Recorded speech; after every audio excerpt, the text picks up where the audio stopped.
sporting news columnist spent 4 days living only on NASCAR-sponsored products. And Matt joins us now from where else but the Daytona International Speedway to tell us that story. Thank you so much for being here, Matt. Well, thanks for having me on. Good morning. Matt, first question, why'd you do it? I wanted to write a NASCAR business story that wasn't a NASCAR business story. I sort of wanted to, the show me, don't tell me idea, and it really was easy. I mean, every single thing you can possibly you do with your life, there's a NASCAR product for it. So I thought it would be a funny way to tell that story. Well, and you did this little experiment about 2 years ago. What was it like doing it then compared to, say, doing it now? Well, it would be much easier now. I mean, then there was so much stuff that if I tried to eat at all of the restaurants, I'd weigh 500 pounds by the time I got done. If I tried to drink all the alcoholic beverages, I don't think I would have been able to write my story or probably even find my computer for that matter. But now there's banks, there's insurance companies, there's shoes. Shoes was the surprising one that I found, but it was a hard time. But now with Adidas and Dale Jr., that would be a no-brainer.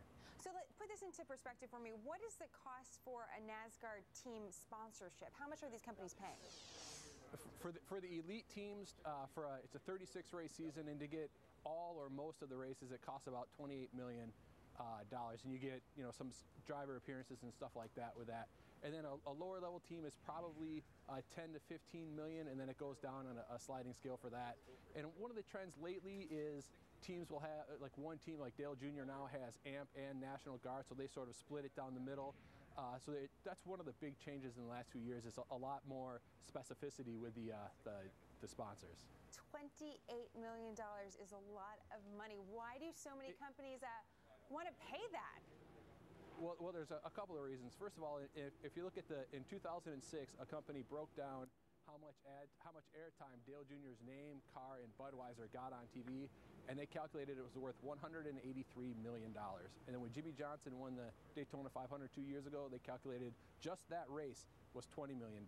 And then a NASCAR fan is 3 times more likely to buy a NASCAR product. And after I did that story, I got emails that seemed crazy until you get so many of them that it becomes normal. One woman said she'll only buy light bulbs because it's a Kevin Harvick sponsor. She'll only buy those light bulbs. Another woman rounds off her gas when she buys gas at 24 because that's Jeff Gordon's number.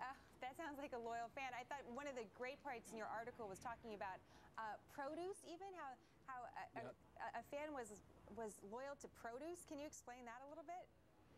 Yeah, it was a company near Cincinnati that thought, basically thought what we're talking about, that if you put a NASCAR logo on a product, people will buy it. So it was basically like potatoes and fruits and oranges and apples, and they put it at Walmart's within, I think it was 100 miles of the track, and they sold them out. And not to be disrespectful to their fruit, but it was just regular fruit with a NASCAR label on it, and it sold a lot better than a box without the NASCAR label. Wow, it makes me think about where you should put a NASCAR label for some of these other companies that are struggling.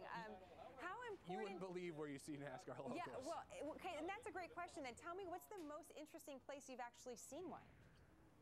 I don't know about interesting, but the most ridiculous, I think, was a talking NASCAR bottle opener. Why does a bottle opener have to talk, and why does it have to talk about NASCAR?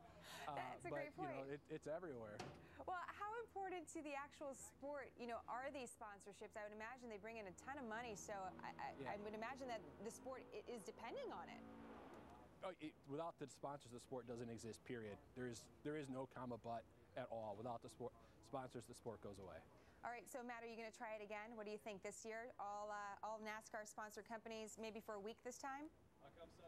My bosses believed I was working when I did it the first time, but I don't think I convinced them that's actual work again. All right, Matt, well, keep us posted if you do. It was a great story. I really enjoyed it, and thank you for joining us this morning. Well, thanks for having me on. The green flag drops at the Daytona 500 Sunday at 2 o'clock Eastern Time, and of course you can see that right here on